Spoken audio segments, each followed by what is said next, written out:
From the National Newsroom of the Canadian Press, I'm Karen Rebo. Wildfire evacuees from Jasper, Alberta are about to find out when they'll be able to go home. Jasper's mayor says an announcement will be made today about when and how people will be permitted back into the town.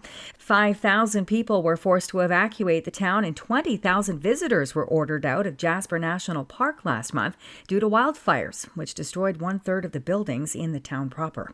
Quebec Provincial Police found the body of an elderly man who went missing late Friday after a roadway collapsed and he was swept into the Batiscan River. The man in his 80s was discovered in the Mauricie region's Lac-aux-Sables municipality Sunday morning.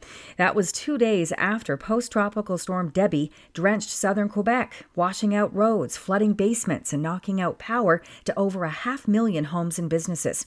Hydro-Quebec's outage map shows there were still 3,100 customers still off the grid this morning in Mauricie, Montreal, and in the eastern townships. Extreme weather events like fires, floods, heat waves, and droughts, they're becoming more frequent and intense in Canada and around the world. They're posing an increasing risk to Canada's food supply chain, and they can push prices higher at the grocery store.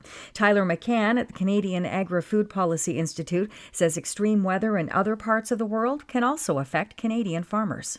The world's largest producers of wheat are China and India. People often forget about that because they consume so much of it domestically. But an extreme weather event in China or India at the wrong time could lead to pretty significant, devastating consequences. Extreme weather can also affect infrastructure along transportation routes. Lawyers for 2 men convicted of mischief at the border blockade at Coutts, Alberta, are set to appear in court today as the case moves towards sentencing. On August 2nd, a jury also found Anthony Olenek and Chris Carbert guilty of possessing a weapon for a dangerous purpose, and Olenek was convicted of possessing a pipe bomb.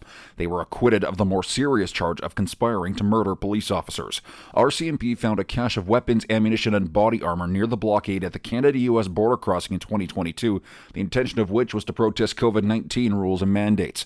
The trial heard statements and text messages from the men warning that the blockade was also a last stand against a tyrannical federal government. David Bowles, the Canadian Press. The Trump campaign is accusing U.S. Vice President Kamala Harris of stealing an idea and lying about her rallies. Here's reporter M. Wynn. At a rally in Las Vegas, Harris echoed Trump's call to make income from tips tax-free. Trump is calling on Harris to be disqualified from the race after he falsely claimed that a crowd in her Detroit rally last week didn't exist and that photos of the event were fabricated by artificial intelligence. Photos and videos from multiple news organizations reflected the size of the crowd. This is the Canadian Press. In sports, the Toronto Blue Jays, 11 games back of an American League wildcard berth, open a 6-game road trip tonight in Los Angeles, playing the first of 3 games against the Angels. 2 American women will compete for the singles title later today at the National Bank Open Tennis Tournament in Toronto.